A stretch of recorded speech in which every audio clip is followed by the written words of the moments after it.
மாண்புமிகு பேரவைத் தலைவர் அவர்களுக்கும், மாண்புமிகு முதலமைச்சர் அவர்களுக்கும், மாண்புமிகு சட்டமன்ற உறுப்பினர்கள் அனைவருக்கும் வணக்கத்தை தெரிவித்துக் கொண்டு, இந்த மேகேதாட்டு அணை கட்டக்கூடாது என்ற அந்த தீர்மானத்தில் பேச வாய்ப்பளித்ததற்கு நன்றியை தெரிவித்துக் கொள்கின்றேன்.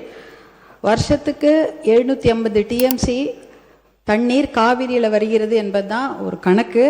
அதில் கர்நாடகாவுக்கு 285 டிஎம்சி தான் அவங்களுக்கு உரிமை. தமிழ்நாட்டுக்கு 404 டிஎம்சிக்கு மேலே உரிமை இருக்கிறது. ஆனால் அது குறைஞ்சி பேச்சுவார்த்தையின் மூலமாக இன்னைக்கு 175.25 டிஎம்சி, பாண்டிச்சேரிக்கு 7 டிஎம்சி, கேரளாவுக்கு 30 டிஎம்சி. ஆனால் இந்த 175.25 டிஎம்சியை ஒரு மாதமும் ஒரு டைம் டேபிள் போட்டு அவங்க கர்நாடக அரசு நமக்கு தந்திருக்கணும். இது வரைக்கும் வரலாற்றிலே கிடையாது. அப்படி டைம் டேபிள் போட்டு இந்த மாதம் ஒரு 12 டிஎம்சி, அடுத்த மாதம் 32 டிஎம்சி தந்ததே கிடையாது.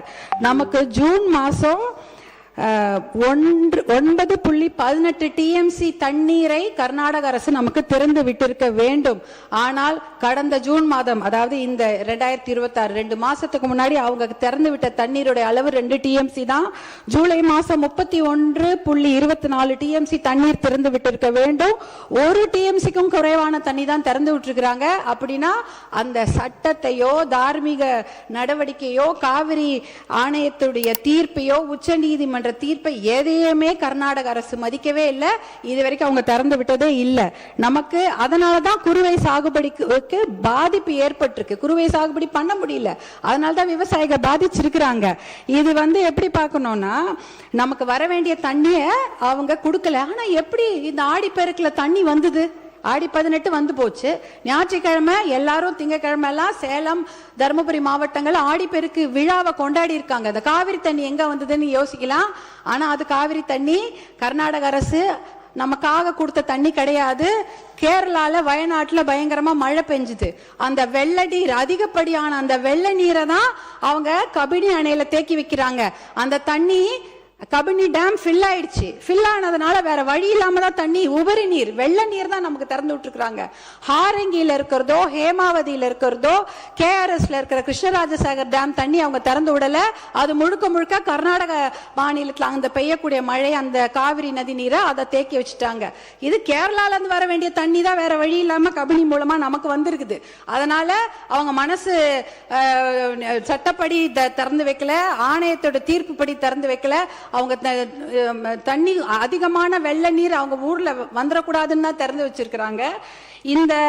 இன்றைக்கு நம்மளுடைய சட்டமன்றத்தில் ராஜ்யசபா, அதாவது பாராளுமன்றம் நடந்து கொண்டிருக்கிறது. பாராளுமன்றம் நடந்து கொண்டிருக்கும் போது முக்கியமான 10 கேள்விகளை மருத்துவர் அன்புமணி ராமதாஸ் அவர்கள் இங்க மேலவே ராஜ்யசபால கேட்டிருக்கிறாரு. அந்த ஒரு கேள்விக்கு தான் அமைச்சர் பதில் சொல்லி இருக்கிறாங்க. முதல் மடை மாநிலம் கடைமடை மாநிலத்துக்கிடம் அனுமதி கேட்கணுமா, கேட்க கூடாதா, இல்ல கேட்டுட்டு இவங்க இந்த மேகேதாட்டு டேம் கட்டுறாங்களான்னு ஒரு கேள்வி எழுப்பியிருக்கிறாங்க. அப்பொழுதுதான் நாங்க அமைச்சர் பதில் சொல்லி இருக்கிறாரு.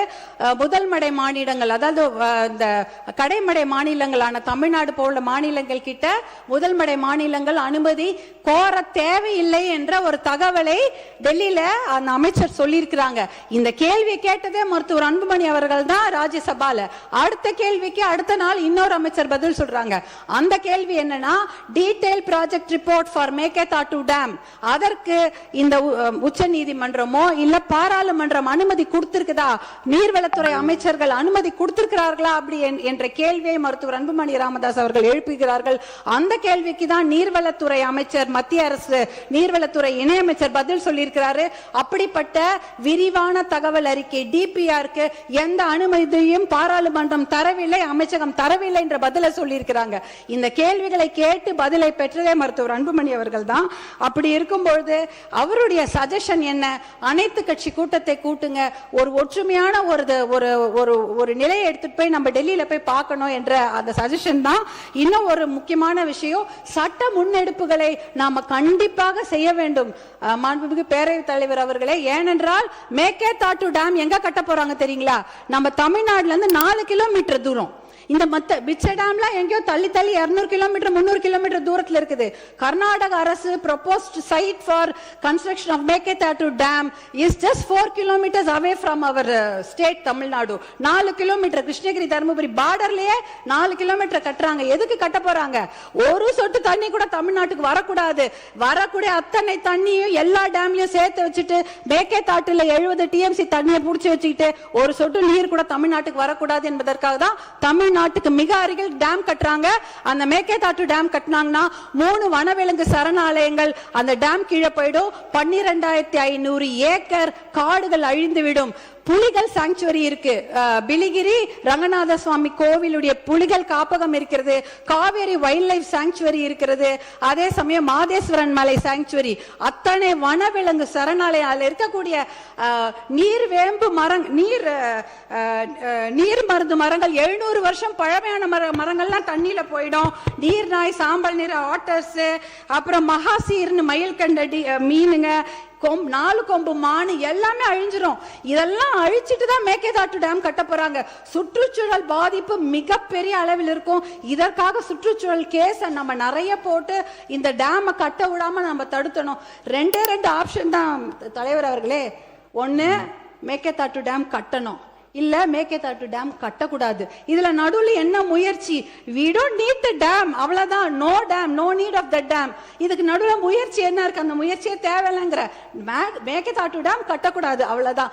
இதுல நடுவுல இந்த நான் முயற்சி பண்றதுல தேவையில்லாத ஒரு விஷயம். அனைத்து கட்சியை கூட்டத்தை கூட்டி கண்டிப்பாக ஒரு ஒத்த முடிவோட நம்ம டெல்லிக்கு போக வேண்டும் என்பதுதான் பாட்டாளி மக்கள் கட்சியின் கோரிக்கை. மிக்க நன்றி.